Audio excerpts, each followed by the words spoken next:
Hello and welcome to the latest episode of the Leadership Lab. My name's Adam Harris. Today I'm joined by Lisa Tamati. I was going to introduce Lisa and talk about all the things that she does and has done, but I felt today it'd be worthwhile you just saying in one sentence, how would you describe yourself? Oh, for crying out loud. Start with a tough question, Adam. Yeah, I have definitely had 100 sort of careers in my life and sort of evolved because I never sort of knew what I wanted to be when I grew up, and still don't. I am heavily into the longevity and anti-aging space now and helping people be optimum with their health as opposed to, just over sick, So that's sort of my focus nowadays is helping people be in that preventative space and that health optimization space.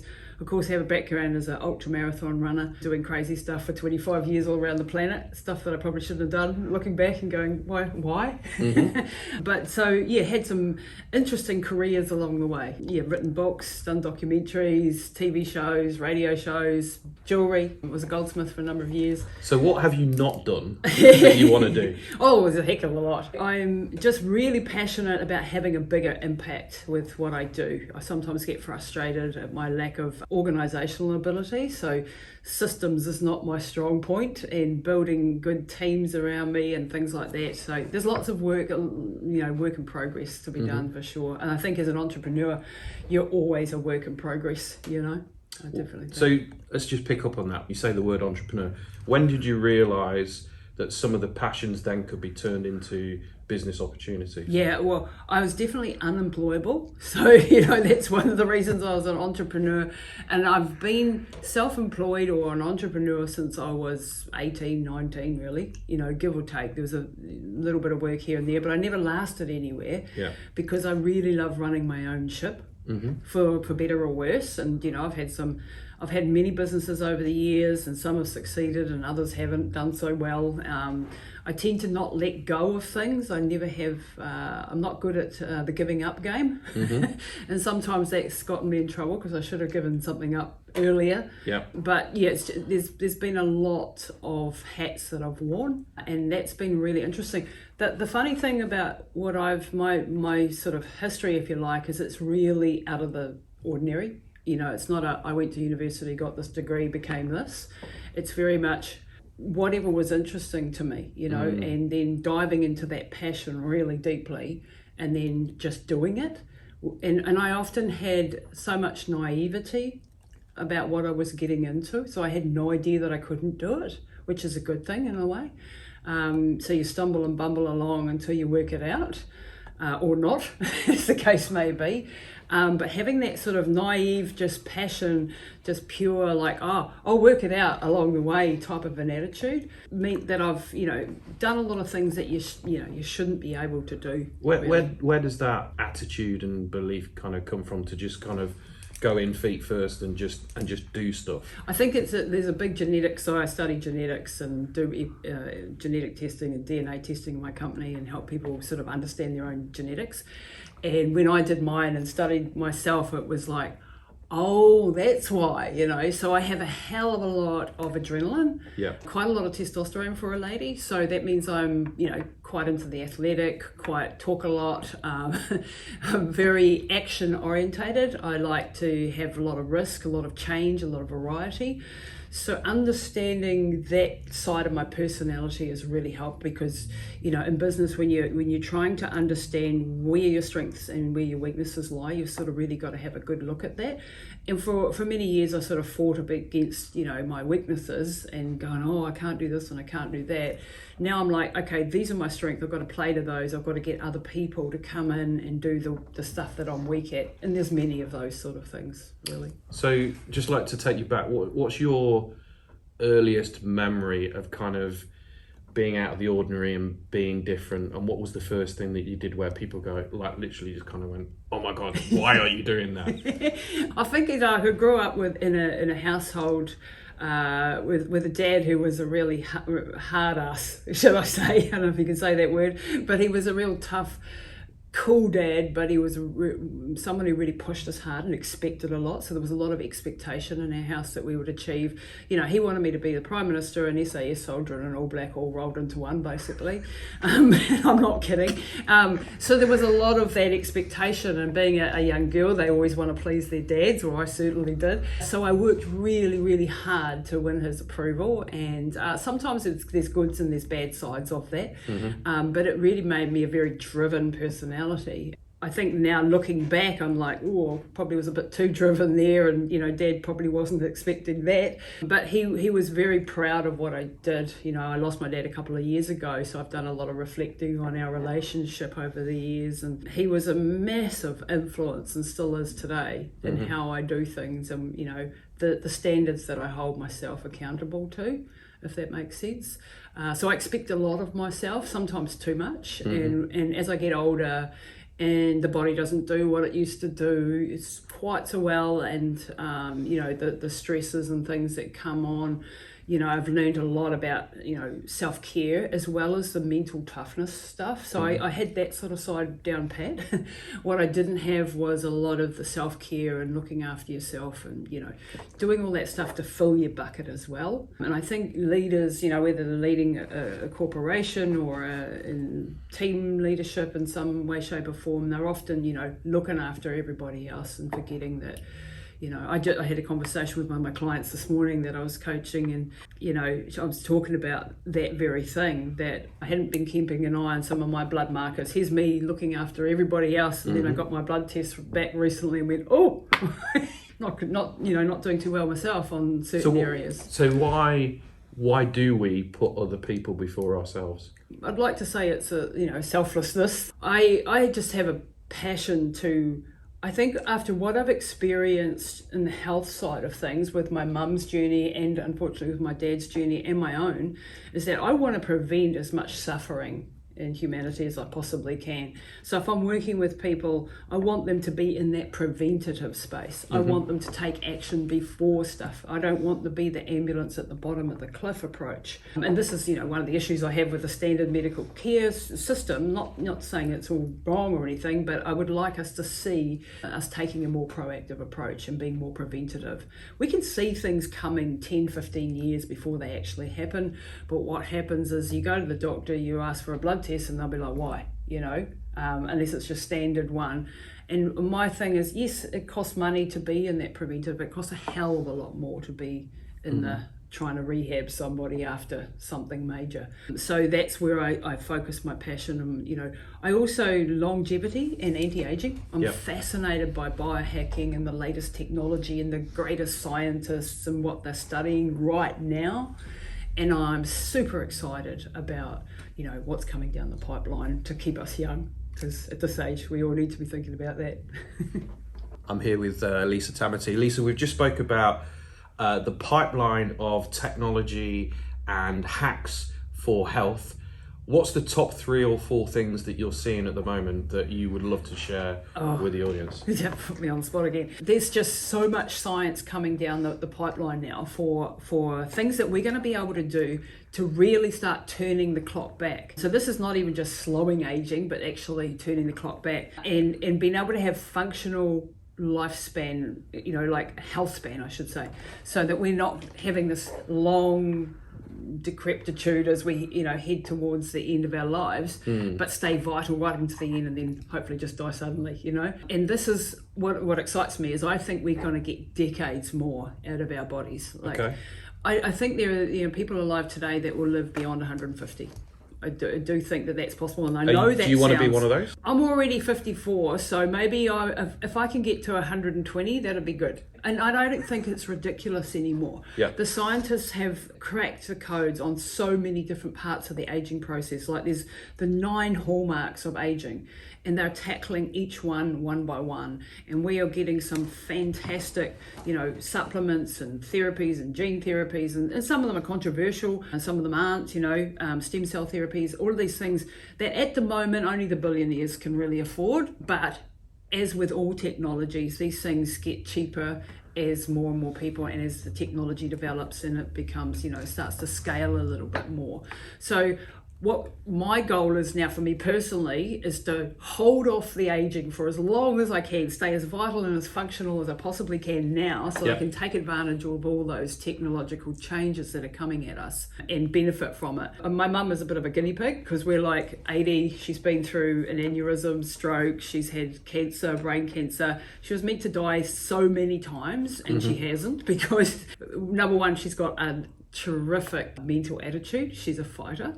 She does every day what I ask her to do, and we have a really extensive protocols and things in place for her. I work with some of the best scientists and the best doctors on her case, but also on projects with different doctors and scientists, and that's just been such a huge privilege to me as someone who doesn't even have a medical background. Do you think you would have naturally have gone down that path of kind of research, or was your mum's situation kind of accelerated the process? Totally accelerated it. So I've always been interested in, performance from an athletic point of view, but it's really flipped now to being the health, longevity, anti-aging side of things.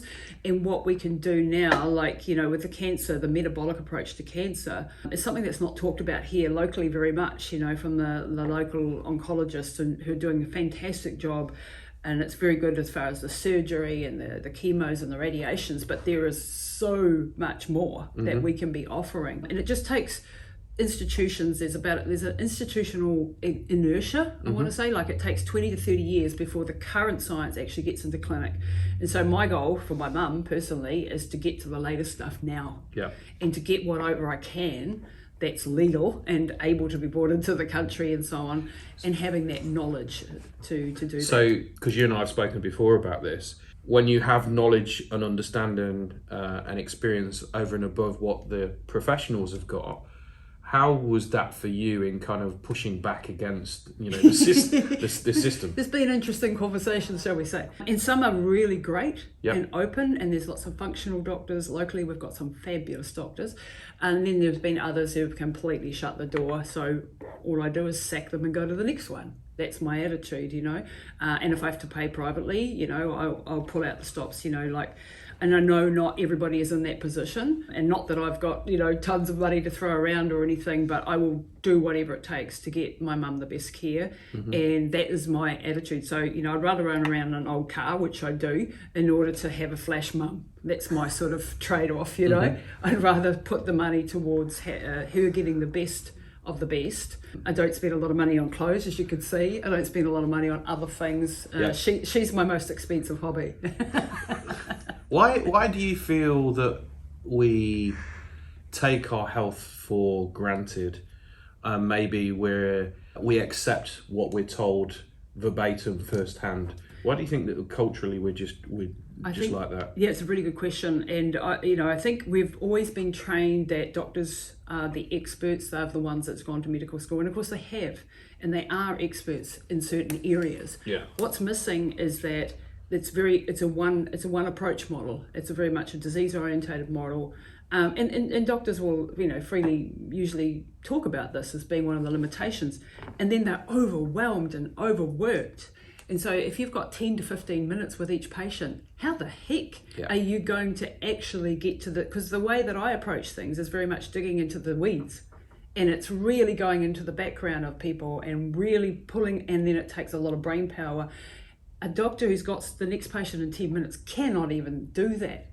So you can't, it's apples and oranges, you're comparing. So it's having the time for that person, and then really doing a deep dive, and then looking through a number of lenses, and lens of things like nutrition and your exercise, your genetics, as well as your medical history and ancestry and all of these factors that come into play. Then I can make a good picture of where you're actually at and what we can actually do from a lifestyle and supplement and food interventions right through to more advanced stuff. And of course I pass back to the doctors when it comes to the medical stuff, but then I go and find the right doctor for that person if they've got something particularly that's outside the scope of what I'm allowed to do, and that works really well. So I see myself as like a navigator, if that makes sense. Absolutely. And just helping them put together the right research, the right doctors, the right team. And then I'm also very big on the mindset of fighting against all odds. I'm working with a lot of terminally ill people, and that if I can get their mind to be in that really strong space, then we've got half the battle won. And then them wanting to cooperate and wanting to go ahead and to try and to do things, that's another big thing. And then building a team around that person. So if you're dealing with some major issue, then you want to have a team of people around you. And that's not always doable, unfortunately. So, sometimes there's nobody to help. And that can be very hard, because the person who's actually fighting against a disease is very often, they need to focus on that. They need their loved ones or their friends or somebody to actually do the organising, do the making of appointments, do the, understanding the science a little bit, so that the other person's just freed up to focus on their health. So there'll be people that will be watching this going, that's all great, Lisa, but I haven't got the time or the energy or the resources. What's the one or two things that literally on a fundamental basis, on a day-to-day basis, that we can do differently that can start to make a difference? Yeah, I think taking ownership of your health is really important, and not just outsourcing it. So that means doing a little bit of the research yourself, starting to understand things. And I know, there's a minefield of bad information and good information and so on and so forth, but there are good ways to get it. And just starting to educate yourself, and then doing the little things. So I'm very big on building tiny habits. So starting off, and it might be like, if you're completely sedentary, going for a 5-minute walk. Every day, just improving that little bit. I had a client yesterday, brain injury, can't do exercise, it fatigues very quickly. And I said, well, can you exercise in a different way? Can you have a 2-minute break with your eyes closed, do some breathing exercises, and then maybe hop onto a bike or lift a weight or do something? Oh, I never thought of it like that. So it's thinking outside the square to overcome whatever obstacle comes your way. So I think that's important. Take ownership of your health. What's the one thing that you've changed over the years that has made just a subtle difference, but you really love now doing this from a habit basis? Oh, I have so many habits. My whole day is filled up with sort of, routines and rituals that I do to manage, because I have a very, very stressful life, really. A lot of, run a couple of businesses and have mum 24/7. And so there's not a lot left over. So I have to be very particular about getting my exercise, getting my few minutes here and there to do breath work and meditation, and do whatever I can, optimize my sleep, prioritize that self-care so that I don't blow up. And it doesn't always work, and it doesn't always happen. But those are my goals for myself every day, to try to keep things within reason. I'm here with Lisa Tamati. Lisa, just been talking in between. One of the things that I've loved as I've researched you and got to know you a little bit is that there's this aspect about vulnerability, about you just not holding back, about being completely raw, open, honest, and just sharing your whole self. Is that something that you've always had? And why don't more people do it? Yeah, I've always been that way, really. Like my dad always said, I used to wear my heart on my sleeve, as that type of person. And I don't see any point in hiding stuff, because when you pretend to be something that you're not, you're gonna get found out sooner or later. And it's so much more real to just be human, like just the good, the bad, and the ugly. Here it all is. If you like it, that's great. If you don't, that's fine. And because people have a perception too, like when they see the media side of you, like if you read my bio, ultramarathon, I've done 70,000 kilometers, done this, that, and I the just other. love the way you're flipping with it. Well, it is Yep. really, because it's like, those are all just numbers Stuff, and stuff, and it doesn't tell the story behind the person behind the story, which is one of some mental issues and certainly vulnerabilities, and we talked about domestic violence, and there's a lot of things that have gone into making who I am. So if I go, no, I'm just super cool and I just do cool shit all the time, that isn't going to help anybody, and it's not true. It's got to be real. And when you share, I think when I wrote my first book, that was a really cathartic process, because up until that point I had been a little bit hesitant about sharing the truth and the real stuff. It's really freeing when you do it. Yeah. And I think, women probably have it a little bit easier, because we don't have that macho culture that's often, at least back in the 80s and 70s and 80s when I grew up, it was very much a masculine culture. You know, you had to be tough, and you know, so you never shared any vulnerabilities. And I think that's slowly changing now for men, and definitely for women, to be able to share the good, the bad, and the ugly. We're humans. We have issues. You know, I just did a podcast last week with this fantastic scientist, and we were talking nutrition and everything else. And it's like, we are both experts on nutrition. We know what's to eat, but actually it's the emotional eating side of it that you know. Yep. Yeah, exactly. You know, that 9 o'clock chocolate bar is calling my name quite often. Were you in my house last night? Different chocolate bar, same time, right? So we all have these, and when we pretend that we're like no, I've got it all sussed. Yeah. It's just not real. And you know, if it was that easy that we all knew what the right diet was, we'd all be doing it. But we've got to be looking at the deeper problems. You know, that's just an example of one area that I think hits a lot of us. You know, and then we feel guilty and we beat ourselves up because I've failed again. You know, I fell off the bandwagon again. And why haven't I got myself together? And we actually help each other more when we're like, okay, we know what we should be doing. Let's aim for the 80-20 rule. The 80-20 rule is a big thing in my life. If I can get 80% right, I don't ever strive for perfection. Because I think striving for perfection just sets you up for failure. And, you know, if we get 80% right, you've got to live a bit too. And, you know, that's sort of my approach. So when you're living a little bit and you're doing that 20%, what are the things that you're doing? You know, what do you love? Oh, I love food. You know, food's definitely one of those parts of that 20%. And then it might be just dancing like a crazy person in my lounge with my husband, you know, in the evening, you know, and just like nobody's watching. What's the tune that you'd be playing? I'll be some super rocky stuff. I don't know, I can't think right now. Anything that's really got a good beat, and, you know, I just love dancing. You know, and I think dancing, singing, having fun, you know, it's definitely something that's been, as we get older, I think we don't play as much. Yeah. And we need to Well, I was just about to say, focus do you think up. we're too serious? Oh, yeah. Yeah. And looking at myself here. Yeah. You know, definitely too serious. And so trying to even carve out little bits of the week or the weekend or something to just let go and be a kid. Yeah. And just dance like nobody's watching you and have some fun. I'd love for you to share the aspect around epigenetics, something that I've done with your help, but because I think it's really something so simple, but actually the effect that it can have on people is absolutely massive. I'm a big fan of personalised health. So this is about understanding your genetics, which we have the ability to do now. We've got 23,000 genes, so we haven't got them all sussed, but we've got a lot of them sussed that we can actually know what they're doing, and we can optimize. Like, we cannot change our genes, they are what they are, but we can turn them on and off by putting them in the right environment. So you might have a predisposition towards something, but it never comes to be because you put yourself in the right environment, or the reverse case. And so this puts you in the driver's seat.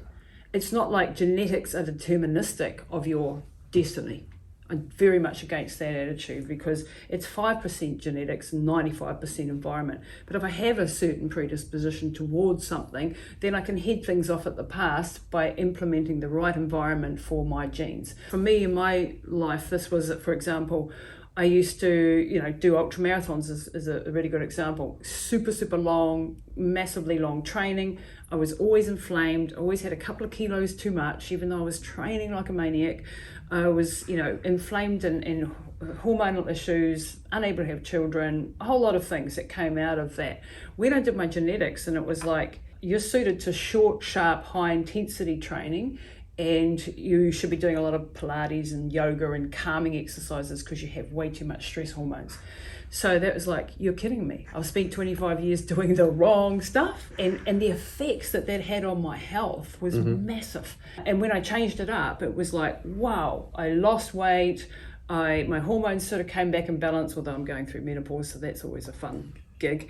You know, and all of these things came back into line, and I felt fitter and stronger and more healthy than I had ever when I was running hundreds of kilometers a week. And that just shows you, like, a tenth of the exercise, weight loss. That doesn't compute, right? Yep. You'd think that running for miles would mean that you're slim, and, you know, opposite.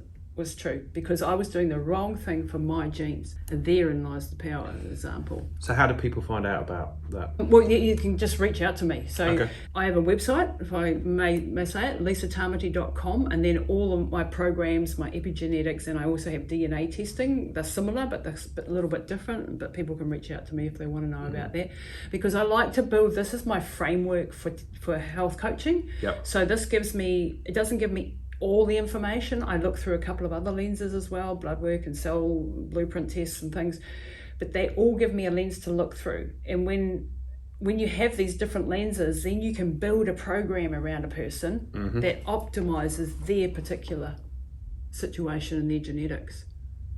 So you've written 3 books. Yep. What's the title of the next one? Well, I've actually just released an ebook/interview series. Yep. And it's called What Your Oncologist Isn't Telling You. So I just released this last week, and this is all about the metabolic approach to cancer. It's an interview series, actually, so it's an ebook, but it's got all the links to the interviews and information about each of the doctors and scientists. And the reason I put this together is I've been inundated with people with cancer coming to me, and as I said, I act like a navigator. And so I put them in contact with the right doctors and so on and so forth. But it's all about the metabolic approach to cancer. So it's not saying we don't do the traditional, we definitely do. Yeah. But we put in this other part of the puzzle to help sort of optimize people's outcomes. And so I went and got the world's best scientists, doctors, researchers, the latest information, and collated this into an ebook so that people have this as both a preventative strategy, because it's all about an ounce of prevention is just worth a ton of cure when it comes to cancer. Yeah. And then also about treating cancer. And my mum, just to not let the cat out of the bag, but she's been dealing with brain tumours and CNS lymphoma. And she's, they told us that she was terminal last October and that she probably wouldn't make Christmas. And now we're in August, and touch wood, we've got no sign of cancer in the MRIs that have just come back. We've spoken about, I have some similar journeys with what my wife went through. When you hear that news, and so many people would just take that information as read, and accept, and that then becomes the kind of end. Yeah. When you're able to kind of do what you've done with your mum and go through the process, how do you feel about that for you and your mum, but also those people that don't have the skills or the ability to just be able to not fight the system, but just be able to challenge? Yeah, and it's not about fighting the system, because we've got some fantastic, don't get me wrong, on that point. This is why I've written the book, or, collated this interview series, is because I want to be able to give people something, even if they can't work with me one-on-one, or they don't have the resources to go and get the best, they can understand what diet should they be on, what supplements could be beneficial, and then hopefully work with a doctor to integrate those sort of things, off-label drug combinations that can be put into the mix. And, I'll let the doctors speak for it. If you listen to the whole interview series, well, you're very up on cancer. But that empowers people. It's all about giving back. I'm so grateful to have my mum alive, and to have these wonderful doctors and scientists doing this research, that I want to help them share this information in my small little way, in my small platform. So it's just getting that information out there, and then people can, hopefully take some of it and run with it. 2 last questions. What's the legacy that you are building and want to be remembered for? Yeah, I just want to have a massive impact on people's lives so that they live long, healthy lives, and then maybe die climbing up a mountain in Nepal or something at the age of 120, right? Rather than having a slow, terrible decline and years of horribleness. If I can help people achieve that. And then I want to just empower people to take control of their own health and take control of their lives. Don't be the victim of your life. We all have horrible stuff happen to us, but it's about going, all right, I'm not going to be the victim. How do I get myself out of this? Or who do I see? Or what can I learn? And we're lucky now, we've got YouTube and bloody, every access to PubMed and all these great places where we can get good information. And it's sifting through the rubbish, it is, and you have to learn how to do that. But we have it all at our fingertips, so don't be lazy. Last question. If there was a book of your life up to this point, what's the title of the book up to this point, and then what would the next book be for the future. The three books I've had so far are Running Hot, Running to Extremes, and then Relentless. And the Relentless one is Mum's journey, round one before the cancer. And Relentless is a good title because it's really about persistence and going all in. From here on in, my life story is really about going all in and leaving nothing on the table and, you know, screeching into the finish line going, whew, wasn't that a good ride, you know? Lisa, thank you very much. If only Lisa had more passion. It's clear with everything that you do and say is that you are all in, and there's so much lessons that we can learn. I appreciate all that you have done and that you will do moving forward, because it's just epic. Oh, So, thank you. And for you too. Yeah. If you've enjoyed this episode, there'll be another one coming soon. This is the Leadership Lab series, filmed here in Taranaki. Bye for now.